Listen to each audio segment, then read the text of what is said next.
This video is so good, it deserves a trophy. Hello everyone, I'm Sarah from Everyday Starlet. Welcome to my channel. I make videos to inspire you to be the star of your own life. I want to talk about the new trophy wife. If you're not familiar with the drama going on in that situation, I'll give you a brief summary, but this was a requested video, and this particular drama with the social media content creator who calls herself the new trophy wife, this is actually a very dramatic story with a lot of really heavy topics. I feel like there's been so many twists and turns and I don't really even know the whole story, so I kind of wanted to see how things played out to see if the story made more sense, and I'm still not totally clear about what's going on in the story, but I do think that there are a few topics that I do think are worth talking about in connection to this story. So before I get into this, my usual disclaimers. First of all, I don't know the people I'm talking about in this video. I don't know them personally. I'm simply going by the things that are public information and what's out there, and to be honest, a lot of the public information that's out there feels very fuzzy, and I've heard conflicting stories and and everything, and in reality, stuff I'm talking about is not really even about the people I'm talking about specifically.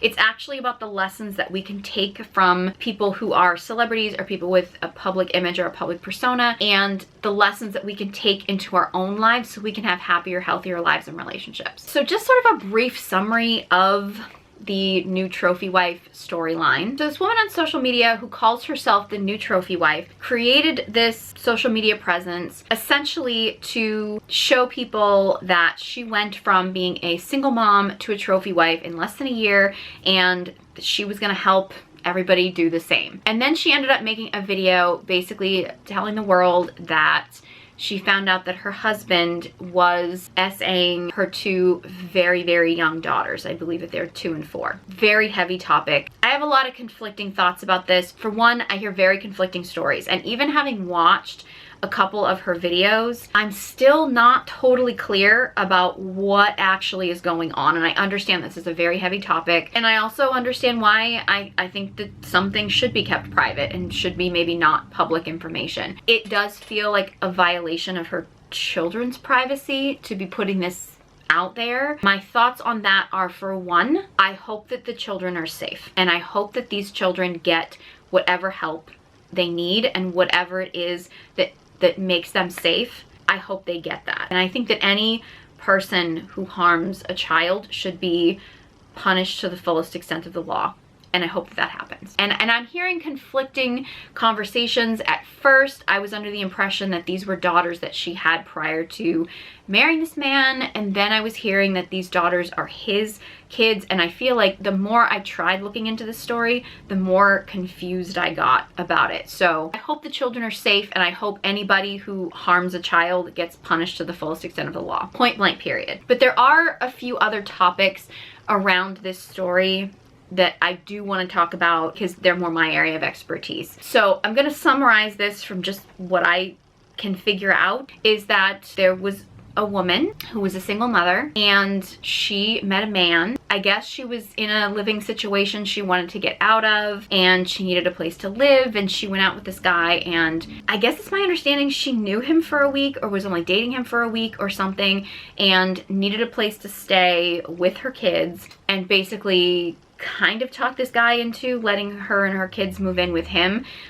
It's my understanding she only knew him for a week, and that he was kind of like, I won't live with a girlfriend, you have to be my wife or something. And so they basically like got married within a week of knowing each other, and she moved in with him and her kids and everything. It's my understanding, I think she bought herself a ring, which doesn't really line up too much with being a trophy wife, and it's my understanding, I'm guessing, that she supposedly doesn't work now, that I guess he financially supports her, which is what the trophy wife thing is. She was coming online and creating content, kind of presenting herself like she had this like idealized world where she was like this sort of kept woman, and she was the trophy wife, and she had this husband who was working and taking care of her, and that she had this dream life, and she was going to teach women how to, go from being a single mom to being a trophy wife overnight like she did. And then she ends up making a video saying that this man, apparently he R-worded her several times early in the marriage, and then she found out that he was essaying her daughters, who I think are his biological kids, but I'm still not totally clear on that. She did say an interesting thing in the video where she was talking about, like, confessing some of the things that were happening to her. And she said something interesting where she said, just after we got married, he changed or he shifted or something along those lines. If you only know someone for a week, you can't really argue that they've changed. And this doesn't justify anything that he's done. I don't know the whole details of the situation. I never justify any abuse against women or children. I'm not justifying it. But I am pointing out that if you do marry somebody after a week, you can't argue that they changed because you didn't know them. And this is an extreme example of why I always tell women that they have to take things slow. It's being presented as if it was the man's idea to get married. It was the man's idea to get married so quickly. I think there are some women who can see that as like a good sign. Like, yes, he wants to marry me right away. You know, he's willing to commit and things like that. And like, they think that that's the ultimate goal. Yes, are there men who know right away that when they meet a woman that it's a woman that they want to marry? Yes. Sometimes when guys have that, they want that woman right away thing, sometimes they're picking her for the wrong reasons. They might be picking her for, it could be his own version of a trauma bond. It could be he's just picking her because of physical attractiveness or some kind of other superficial reason because he hasn't actually gotten to know her or something. Or it could be an issue of him feeling like he wants to like control or own her or something. Like, there's various negative reasons why a man could decide to rush into a relationship quickly. There are some guys who just, they're like, hey, this is the woman, this is who I want to be with. But generally speaking, if a man is in the relationship for the right reasons, because he wants to be with a woman, because he wants to have a committed relationship with a woman, and if a guy is sort of like mentally healthy and mentally stable and like a generally good person, even if he feels like he knows right away, he's not immediately going to be like, let's get married. There's like no sane reason for somebody to decide to just get married after only knowing someone for a week. It's not healthy. It's not safe at all. That's not enough time to get to know someone. And I'm not saying that people should be together for like 10 years.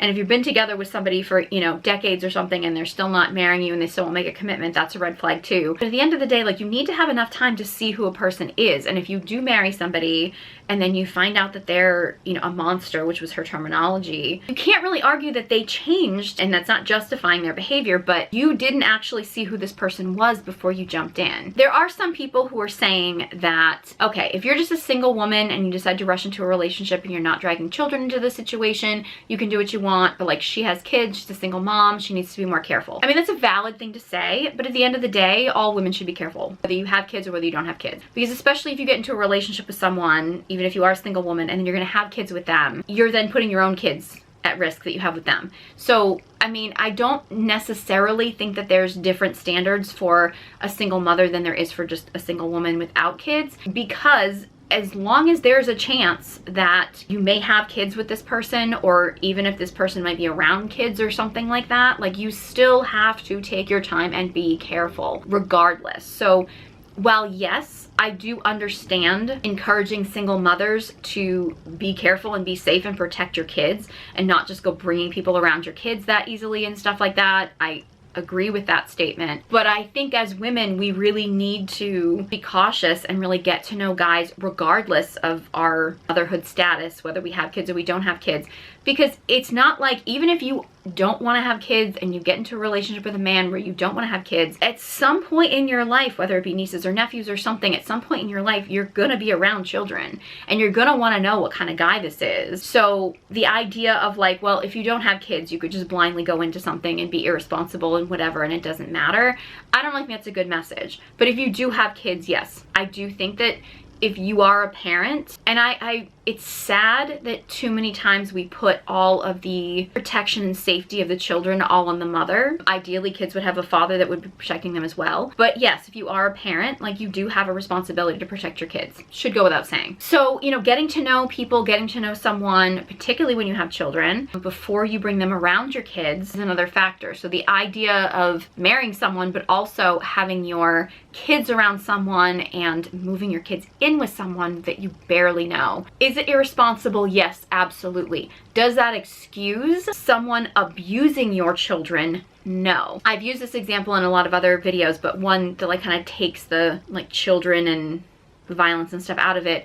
But like, I use the example of, you know, if you're walking through a really bad neighborhood, like, you know, it's crime riddled and everything like that, you know, you've got your wallet out and your money out and you're kind of waving it around and showing off your money and stuff, and then you get robbed. Yeah, you can look back on that and be like, that wasn't a smart thing for me to do. I probably should have kept my money hidden and I should have protected myself and I should have been safer. That doesn't excuse the person that robbed you. They're still a criminal. They still committed a crime. And what they did was still worse than your irresponsibility, and their crime is not justified because you weren't being more responsible. So I think looking back in hindsight at like how you could do things differently, and looking at yourself and being like, how could I not put myself in those situations, is valid, but that doesn't excuse the person that committed the crime. That doesn't make them less of a criminal because you made their job easier. It's valid to look at the choices that you've made when you're in a traumatic situation or you've been through a traumatic situation.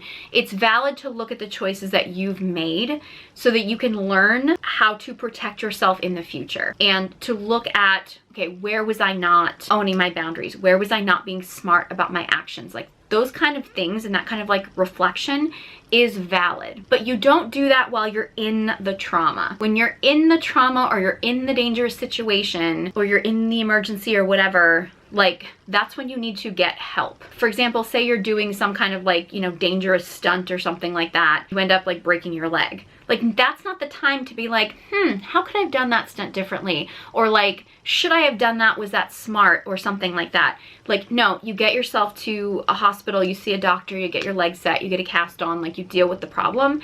And then down the road, you can look back and say, hey, maybe I didn't do that properly, or maybe I didn't take all the safety precautions or things like that. But when like you're in the trauma, you have to deal with the trauma as it's happening. Is it valid to say that this woman, this single mother, made bad decisions that got her into the situation? Yes, it's a valid thing to talk about. However, when you're in the midst of dealing with the fallout of what's going on, and you're in that emergency situation and you're in the midst of this trauma and things like that, you have to get help. And focusing on like, she should have done this, she should have done that. Valid self-reflection, but you can't do that while you're in the midst of trying to get to safety or trying to get your kids to safety. This situation is very complicated and very complex, but I think from a grander scale, if you are a woman, God forbid, in this situation, and I hope this never happens to any of you, but if you are, God forbid, in a situation like this that happens to be abusive, or you find out that your kids are in harm's way or something, spending your time being like, what did I do wrong, in the moment is not as important as getting help, as getting out of the situation, of dealing with the trauma, of dealing with the emergency of what's right in front of you. And that self-reflection and that like, how do we not have this happen again? But that probably is going to distract you from dealing with the emergency in the moment. So again, I understand people having that conversation because I think it's a valid conversation to have if any woman is potentially like putting themselves in harm's way or is actively making poor decisions that could put themselves or their children at risk. And I understand like we want to get that message out so that this doesn't happen to women in the future.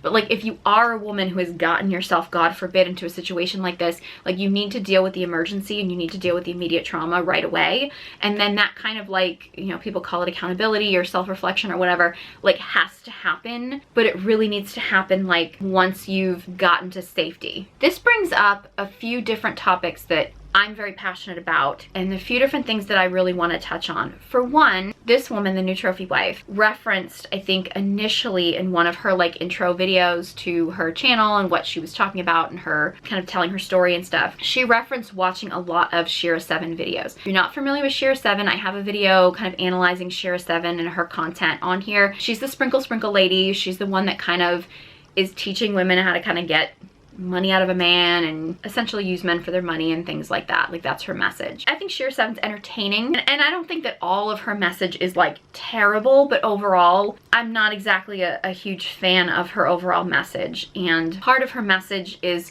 essentially using men for money. Now, I'm all for women expecting men to invest in them. However, unfortunately, and this doesn't justify any abuse or mistreatment or anything like that at all, but if as a woman, if you are using a man solely for his money, so you're just showing up because you want a wallet, most likely that man is gonna match where you are at that level, and he's probably going to use you for whatever he can get from you, because we tend to attract people at the same level that we are. So if you are using a man for his wallet, like that's the only reason you're there, that's the only reason why you're showing up, you're likely to attract a man who's just using you for something superficial, like physical appearance or your sexuality or something like that, because technically you're using him as an object, he's using you as an object, and that's kind of the level you're probably going to meet people at. It doesn't justify abuse or mistreatment or a man actually like hurting you in any way. But unfortunately, if you're going into it with like, I'm just going to use this man for what I can get, you're often going to attract men who are going to also show up and be like, I'm going to use this woman for whatever I can get. And unfortunately, and I know there's men that will argue about it because they come up with these stupid things like being divorce R-worded, which is, I could go off right now about how offensive men using that phrase is. It is so offensive to everybody who has ever been SA'd, and it's horrible. A man losing money in divorce is not the same as someone being SA'd. It's not even in the same category as that. Not saying that it's not traumatic for a man to lose a chunk of his money, but you can always make more. And guys always like to use the argument that they can always make more money as they get older, that men tend to make more money as they get older, they make more resources and things like that, whereas a woman who's sexually assaulted can like never get that part of herself back. Like she can never go back to before she was in that trauma. She can work through the trauma and healing is possible, but like you can't undo it completely. That brings up a rage in me that I'm like, I'm gonna get back to my zen because I could totally get off track. That's one of my issues with Shera7, is that she is teaching women to show up on a very superficial level, and that does oftentimes put women in a position where they're very vulnerable to men using them for something, usually for their bodies. That's not to say that I'm not all on board with men investing in women and men financially supporting women and things like that. I think that's important.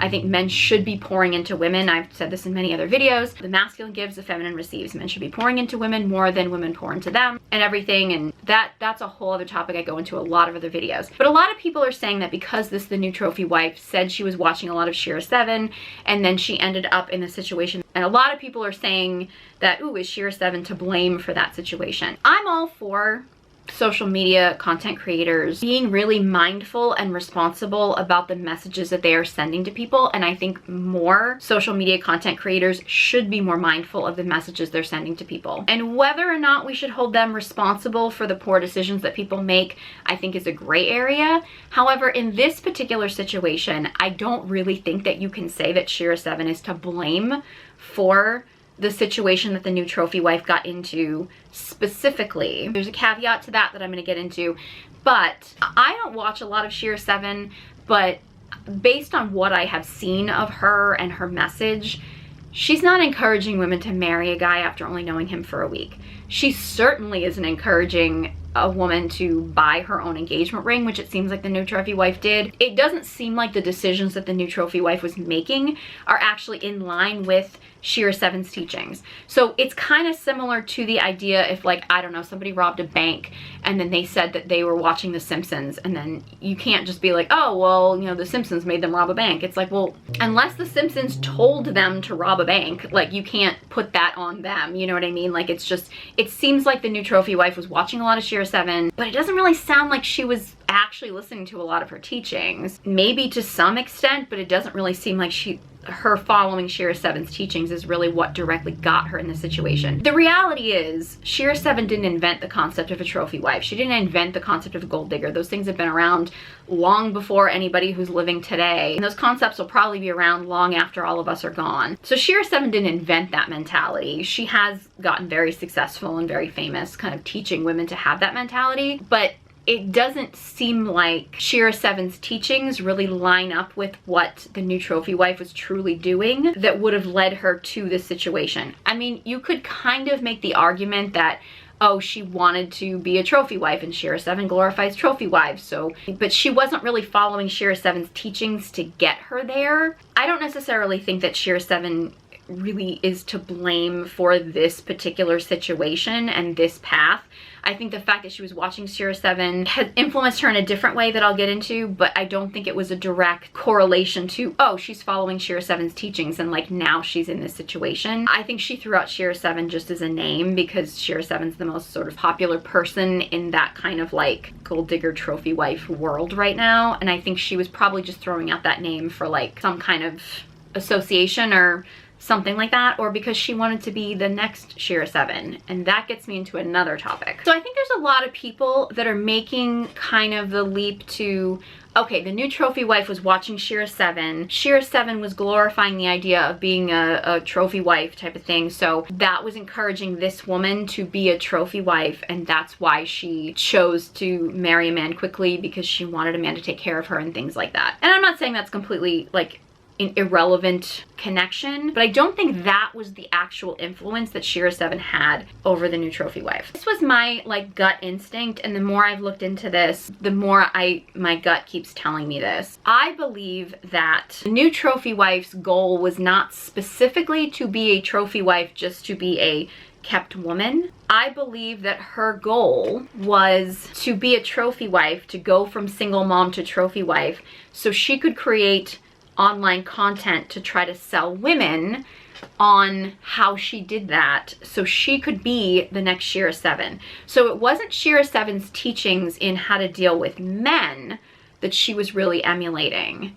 I think her goal was to be Shera7, the social media personality. I think she was trying to create the social media presence and get social media famous. Marrying this guy and marrying for money and things like that or whatever was her ticket to get there. So her goal wasn't necessarily to be a trophy wife, because if you're going to create social media content, it's a business, it's work. I know a lot of people want to say it's not work, and there are some people who get fame and success easily. I can tell you, as somebody who doesn't make a lot of money on social media but works a lot on social media, I can tell you that there are some people who have a lot of payoff and a lot of reward for very little work, and then there's a lot of people who do a lot of work and don't have as much payoff. But I really think that the new trophy wife, wasn't necessarily aiming to be a trophy wife like Shera teaches. She was aiming to be the social media star that Shera is. This goes into a lot of, I have so many thoughts and so much to say about this topic. First of all, there's a really false message that it is so easy to make money on social media and it's so easy to get famous on social media. And I've been on social media for over a decade now, and I don't make much money at all. I do a lot of work. It takes me a lot of time. I do everything myself. Are there people who do social media who do very little? They just hire other people to do it. They have connections. They just get a lot of attention. They get a lot of money, and it's easy money that gets thrown at them. Yes, it happens. It's not that common. It's like hitting the lottery. Not everybody who's on social media is making piles of money. It takes a lot of work and a lot of effort, or you gotta know people, or you gotta have connections. In many cases, you gotta sell your soul. I say to myself like at least once a day that I wish I didn't have morals, because I would be so much more successful. It's really sad that that's the case, but in reality, you often have to like sell your soul in order to get the fame and the money. I really think that a lot of what the new trophy wife was doing was to get social media famous. It wasn't necessarily to be a trophy wife, but her story of like single mom to trophy wife was what she thought was going to get her that social media fame, and it was going to get her a lot of money and a lot of fame, and it was going to get her all this stuff. I'm going to take a guess from what I hear. I don't think the guy she married was like a super wealthy guy. So she was going to try to make her own money on social media. And look, I'm not knocking that, especially if she's, you know, a single mom, you know, even when she's married and she's a young mom, she had small children and stuff. Like having a social media business or having something you can run from home or something like that, like I'm not knocking any of that. But I would also note that there's a lot of women on social media that have this persona of, I'm a stay-at-home mom, I'm a stay-at-home wife, my husband takes care of me, my husband financially supports me, but yet they're on social media trying to make money and trying to make their own money. Now, I'm not knocking women that want to have their own money, but I think you have to look at that situation objectively and realize that these women who are bragging about having men taking care of them and having men taking care of them financially are also on social media trying to market themselves to women to try to make their own money, to try to have their own money and have their own safety net. Well, either it's a safety net or they don't actually have a husband who's making that kind of money, or their husband might make that kind of money, but their husband isn't really providing for them. So they're having to provide for themselves because the husband isn't really financially supporting them in the way that they want to make it look. There's a lot on social media that is misleading. And the fact that you had the new trophy wife, showing up, filming, she was all dolled up, she's a beautiful woman, she's all dolled up, making these videos, saying that, you know, she can teach you how to live the dream of becoming a trophy wife. And she's showing up and telling you this, and you're finding out now that she's saying that her husband in that time was actually SAing her, that he was SAing her children, like that she had this, as she calls him, a monster in her house. But she's showing up on camera all dolled up, looking gorgeous, she's stunning, and with this whole like perfect persona of like, I can teach you how to be a trophy wife like me. That is a huge problem. That kind of false advertising is so destructive, and it's everywhere. It's rampant. This false advertising on social media is so destructive, and some of it is obviously in the extreme, and some of it is just mild, but it's so damaging. My heart goes out to people that are in some kind of like trauma or abusive situation or something, and I understand if you are in a really bad situation and you're not ready to deal with it, and I understand that sometimes you just got to put yourself together and you just got to put on a smile for the world, and that's your way of dealing with it, and I understand, like, my heart goes out to people. It's one thing if you're showing up on, say, social media or something and you're a financial advisor and you may have a really destructive marriage. You put yourself together and you show up and you give people financial advice, but you just don't talk about your marriage. You need to present to the world that everything's okay and everything's fine, and you're giving people financial advice and things like that or whatever, but you're just not talking about your marriage because that's a really bad situation, but you're not ready to be public about that. That's one thing. It's another thing to show up on social media when you are in an abusive marriage, in a really bad situation, and tell everybody that you have a great marriage and you can teach everybody else how to have a great marriage too. That's a serious, serious lack of ethics. Like, you're not required to share everything about your personal life on social media. I think everybody has a right to pick and choose what they want to share with the public, but there's an ethical quality to that. Like, there's a false advertising aspect to that, especially when you're trying to sell someone on something. If you're trying to sell people like a course on how to get themselves out of debt, but you're still in debt, ethical issue. If you're trying to sell someone like a fitness program on how to get in shape, but you're in debt and you don't want to tell people you're in debt, but you're telling people about fitness and you're knowledgeable about fitness, that's a different situation, right? But it's also too, I mean, it's rampant in fitness where, you know, you get women that are actually having like plastic surgeries and then they're like, hey,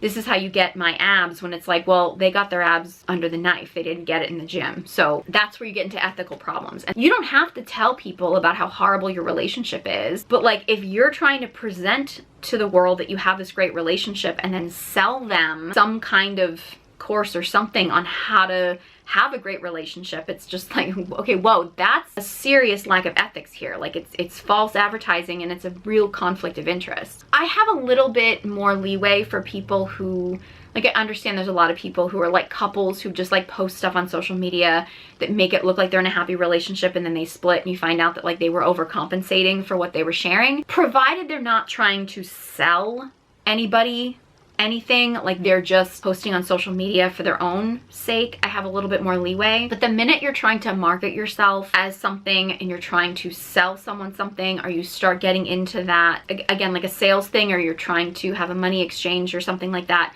and you're actually completely misleading people on the thing that you're trying to sell someone on. Like, you're selling someone a financial plan, but you're in debt. You're selling someone on relationship coaching, but you're in an abusive marriage. Like, you're trying to sell people a fitness program, but you basically just had yourself all surgically altered to make yourself look different and you don't even really work out. Like, that's a serious lack of ethics. The false advertising thing is immoral, and it bothers me a lot. But also, it's people out there who fall for the too good to be trues. It's people out there that fall for that false advertising, that don't use their own discernment, and don't actually look at, could that person actually get that butt in 6 weeks? Could that person actually have a perfect marriage? Are they presenting things as being too good to be true Does that person seem like they actually know something about finances when they're telling me about finances? Like, if you don't use your own discernment and you're falling for the too good to be true sales pitch, it's partly on you. And it frustrates me as somebody who, I hold myself to such a high standard of honesty and authenticity,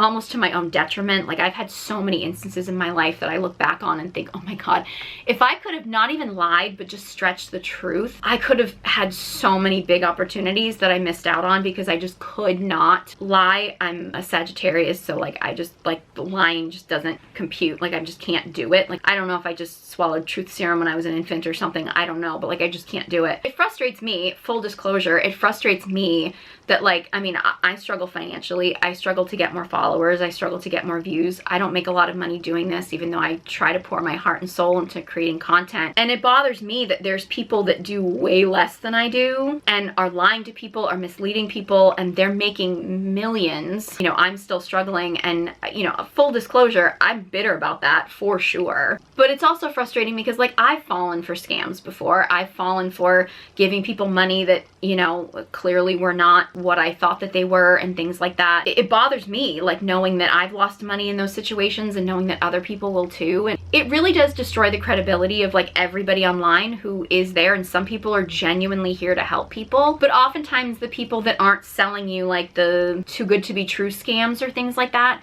are not the people that make the most money. They aren't the people that get the attention. And it's the people who are doing the things that are immoral, that are, you know, the people that don't have ethics, that tend to get pushed to the top of the heap. And they tend to be the ones that get the most attention, that make the most money.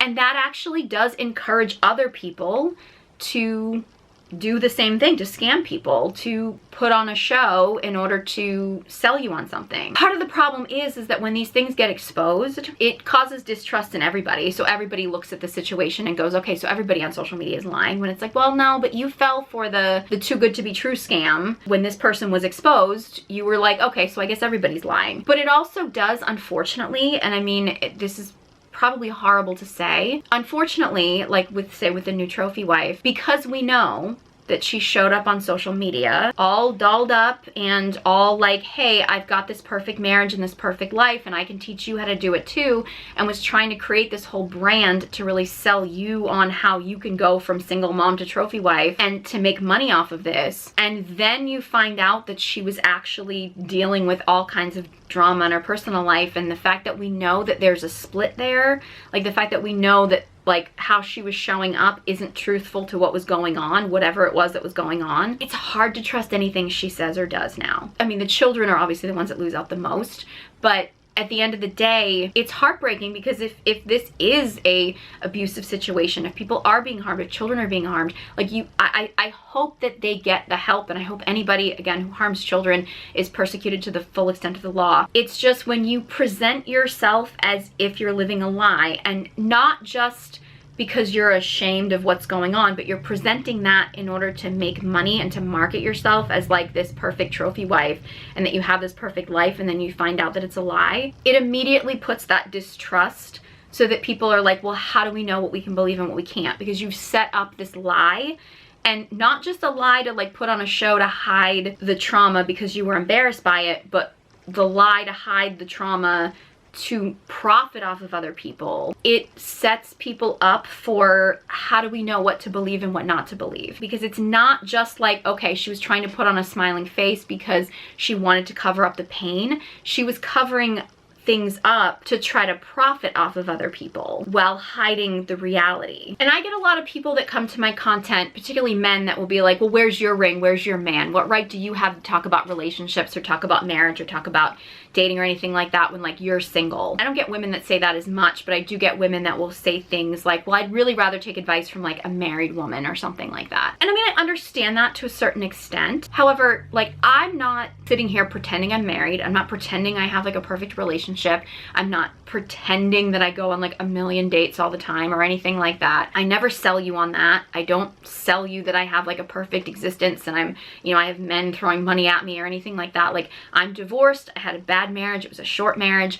It was a messy divorce. I learned a lot from the experience. I've had bad dating experiences in the course of my life. I'm not really dating right now because I'm healing from a lot of that stuff. I'm dealing with other things in my life. You know, I don't say everything that goes on in my life. I've got a lot of financial struggles right now in my life, but I'm not here giving you financial advice. You know, my life isn't perfect. I tell you my life isn't perfect, but I did work in, you know, male-dominated fields for years. I've had bad dates and bad relationships and stuff. I've learned a lot from my mistakes and my experiences. I don't ever want to show up here and be misleading or sell you guys on something that isn't really what I deliver or what I can deliver. And I hold myself to such a high standard of honesty and authenticity. And I will fully admit, I definitely do not make as much money because of that.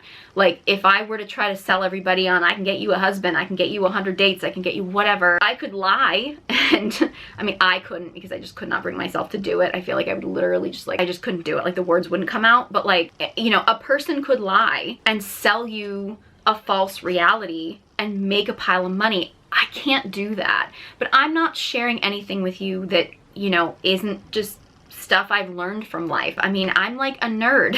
So I've spent years reading psychology books and like independently studying psychology and human behavior and things like that. Years of observation. I mean, I'm like the weirdo at the party sitting in the corner, like observing people. You know, that gives me a very unique perspective. I'm not sitting here and saying like, yeah, I go out on hundreds of dates with guys all the time, so I have a ton of experience dating guys. I'm not someone who's like, hey, I have a successful marriage and I can teach you how to have a successful marriage, because I don't have one. But I can give you the advice of things that I've learned from my life, mistakes I've made, of observations I've had of, you know, some people who've been successful and people who haven't been successful, and the things that I've learned in life. And that's just what I try to share with you. Like, again, I get guys who are just like, well, where's your ring? But I gotta be honest with you. There's a lot of women that I see on social media with a ring, saying they have a husband, and selling you on the idea of like, they can teach you how to have the perfect marriage and they can teach you how to deal with men and things like that. First of all, being married does not automatically mean that you're in a good marriage. It doesn't automatically mean that you know what you're talking about. I often wonder sometimes with some of these women, and I'm sure some of these women probably have great marriages and they're just sharing with you, you know, what they want to share with you, and some of them are probably very authentic and they're probably good people. Some of them are probably not. That's just the nature of the world, right? But I do wonder sometimes, especially the women who are trying to sell you on that their husband is so high value, that their husband is a provider, that their husband is, you know, such a great guy. It's like, well, then why are you spending your time on social media trying to make money off of other women? Like, I understand that there's some women who just, they want to make money and social media is like a fun part-time job for them and things like that, and they want to make a little bit of fun money for themselves, or they want to have a little bit of a nest egg or whatever. I'm okay with that, but I can't help but wonder if some of these women aren't selling you that they have this great marriage and this great relationship, and they actually have a horrible relationship and horrible marriage. They're desperately trying to make money on social media because they're trying to build a nest egg so they can get out, so they can have freedom. And they're gonna sell you on a completely false reality because they're trying to profit off of you. And again, there's good people and bad people on social media. You just have to use your discernment. I don't love that it does seem like the people who are very obviously immoral are selling you, you know, negative ideas or negative messages or things like that tend to be the ones that rise to the top and make the most money. You see it a lot in the podcast bro alpha male space of the men that are spewing the worst advice and the worst information tend to be the ones that make the most money and get the most attention and rise to the top. But you see it in the women's space as well. And, you know, I mean, I see a lot of good people in the men's space and the women's space who are just good people who give really great advice, but they, you know, they're not, you know, as famous and as successful and don't make as much money because, you know, they're giving people like real, like healthy advice, but it's just not, it's not flashy, it's not showy, it's not selling someone some kind of too good to be true scheme or something like that. I mean, you know, I wish in a perfect world that it would be the good people that would have success and it'd be the bad people who wouldn't, but, you know, unfortunately that's not really the way that it works nowadays. I really do think that if we're gonna put the blame, and I don't think it should be totally on Shera7, but if we're gonna put kind of like blame somewhere in this, the new trophy wife thing, I think we need to look to the idea that women are being taught that they can just have this like fake social media presence and make a pile of money off of it, and that oftentimes women get themselves into bad situations and even sometimes dangerous situations just so that they can sell their story, so that they can make a lot of money on social media. And I think, I'm not putting that all on Shera7, but she's definitely an example of a woman who's done that. I would seriously question Shera7's personal life and her situation. There's a lot about it that sounds pretty sketchy to me. She's very entertaining. I'm not knocking her as a person, and I don't really know her personally or what her personal life is, but it seems fuzzy and a little sketchy to me. So the fact that she is, you know, famous and successful and things like that, like, as an entertainer, it's fine. I question some of her advice, and I question what her life is really like behind closed doors. She's not the only one. There's a lot of other women that do that, but I think like that's a little bit more where I would put like the blame, so to speak, on some of this situation. And it's not all on that, but I do think that that's what led the new trophy wife. And I think a lot of women into like jumping into this. I think there's a lot of women that jump into like the trad wife trend because they think like, ooh, I'm gonna jump into this trad wife situation, and I'm gonna, like, not because they want to be a trad wife, but because they want to be a social media trad wife. And they get into that situation, and then it's like, when they realize that, you know, content creation's a lot of work, you're not going to be an overnight success, you're not going to make money right away, and it might take you a long time to make any money at all. There are some people that they get lucky and they get a lot of fame and money right away. Most people don't. I think a lot of people in general, but I think this is, women are particularly vulnerable to this, are getting themselves into situations that may not be the healthiest because it looks good for social media, it looks good for YouTube and the gram and TikTok and things like that. They're not using their discernment, they're not actually making these decisions from a smart, healthy place. That's where I think the influence is actually like really negative, as opposed to that it's actually like, say, like Shera7's teachings that are teaching these women to get into these situations.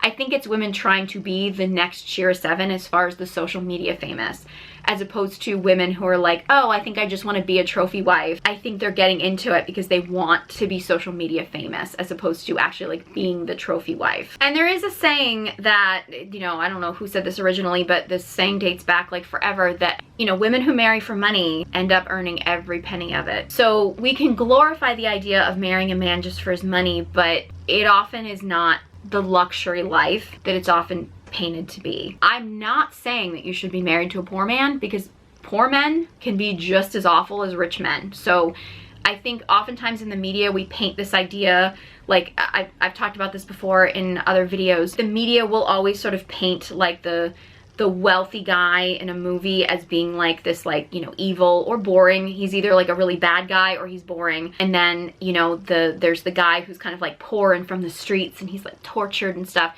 but he doesn't have any money and doesn't have anything to offer her, but he's like this hopeless romantic and everything. I mean, you see that in so many movies. I mean, like Titanic and Dirty Dancing and The Notebook. Like it's like so many movies that are like, we have to make the rich guy seem like not the good option, and we have to make the poor guy seem like this like perfect man. I think it really does program us to see men as like the poor guy is the fixer-upper and he'll be the good guy, but like the rich guy will be this like evil guy.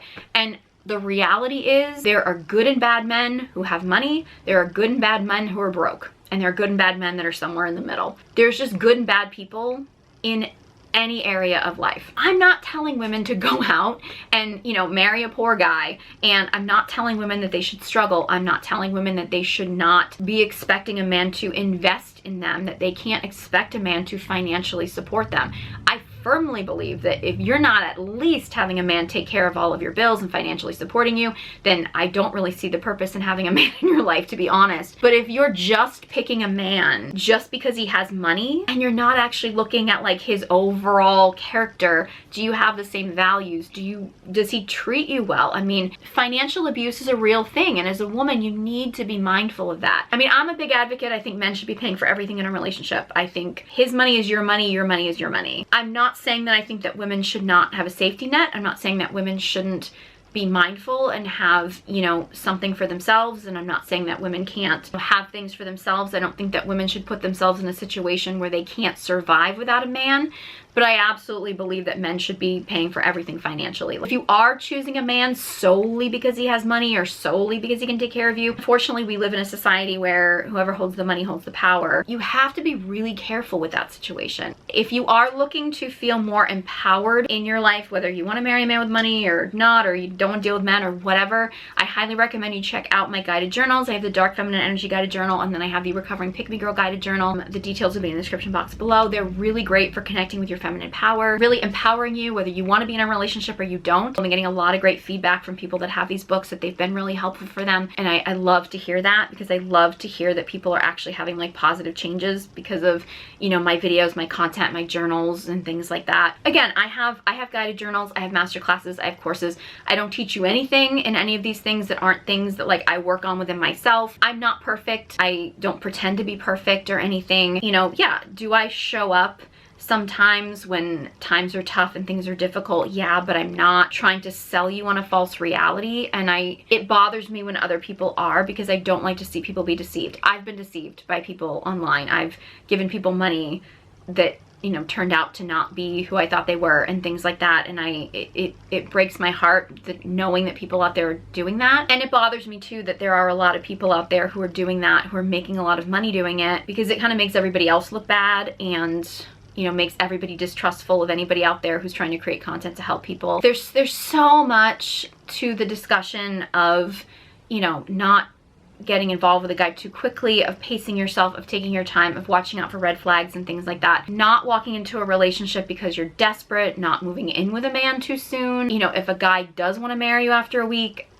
I would say that's like, oof. I mean, guys can know quickly, but like if he's willing to jump into a relationship that quickly, like there's so many red flags you gotta look out for. And whether you have kids or whether you don't have kids. There was also a video I saw, I think it was Sadia on social media. She had a video that it wasn't specifically about the new trophy wife as far as I can tell, but it was on a similar topic. Sadia was saying that she used to advise single moms to like just get married again right away, but now she doesn't, because she's been working with men for so long, and she realizes that men can't control themselves around beauty. So if you are a single mother and you have a beautiful daughter and you bring a non-biological man into the household, you really can't trust him around your beautiful daughter, because men can't handle themselves around beauty. I'm paraphrasing and I'm summarizing what she said, but I gotta be honest, I think that's an argument for not having anything to do with men ever. Because if you are going to acknowledge that men cannot handle themselves around beauty, and we're going to accept that as a society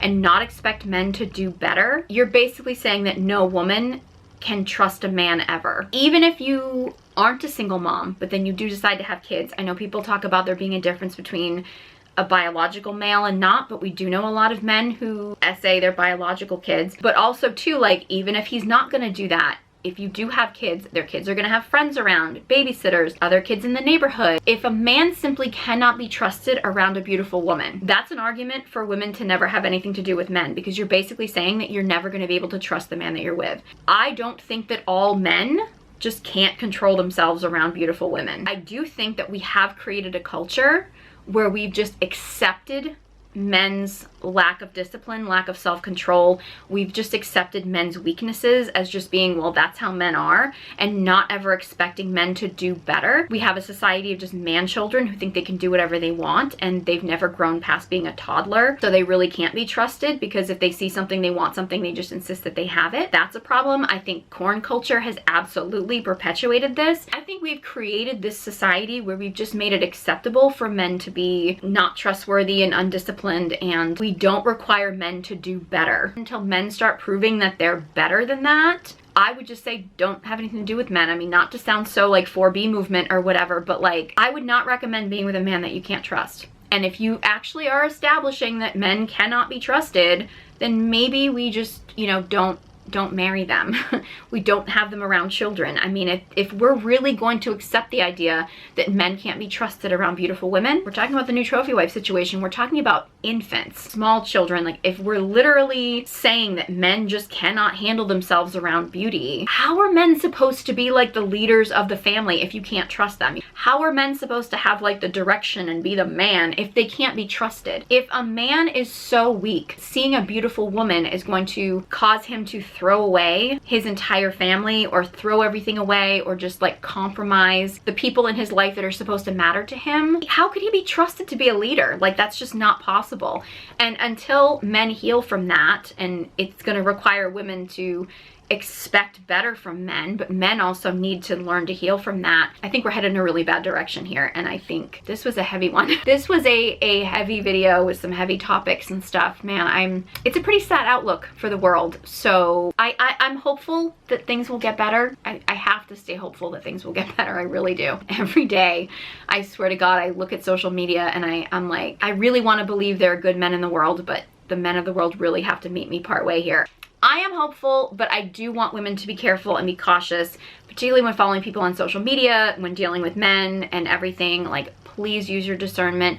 Please learn to connect your intuition, because that will keep you safe. I have other videos about that. If you want to connect your feminine power, check out my guided journals, as well as my courses, masterclasses, and if you want to check out all my social media links, they're in the description box below. If you found this video helpful, please give it a big thumbs up and be sure you subscribe to my channel. Any thoughts on topics in this video or topic requests or anything, leave a comment in the comment section below. Any engagement on this channel really does help boost it in the algorithm, so more people can get these messages and this video can reach more people. So it's truly appreciated. Thank you so much for watching, and I hope you join me next time.